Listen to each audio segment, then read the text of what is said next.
ভাই রে ভাই, রাজনীতি মানে মতের লড়াই, কিন্তু যখন ঠেলাঠেলি শুরু হয় তখন প্রশ্ন উঠে যায়, আমরা আসলে কোথায় যাচ্ছি?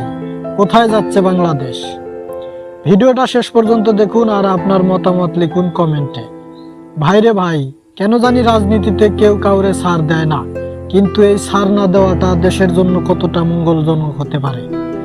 যেখানে রাজনৈতিক দলগুলোর মধ্যে একে অপরের কোনো সহানুভূতি নেই, সেখানে সাধারণ জনগণের কি হবে প্রশ্ন কিন্তু থেকেই যায়। দেশের যে অবস্থা, আজ এক রাজনৈতিক দল আরেক রাজনৈতিক দলকে দেখতে পারছে না, নেই কোনো সহানুভূতি। এটা বাংলাদেশের রাজনীতিতে নতুন কিছু নয়, কিন্তু প্রশ্নটা ওঠে তখনই যখন নিজের দলের নেতাকর্মীদের দেয় না চুল পরিমাণ ছাড়। প্রশ্ন কিন্তু থেকেই যায়, এদের দিয়ে দেশ ও জাতির কতটা কল্যাণ হবে আগামীতে। প্রায় ছোট বড় সব রাজনৈতিক দলেরই একই অবস্থা। কি হবে আগামী বাংলাদেশের ভবিষ্যৎ?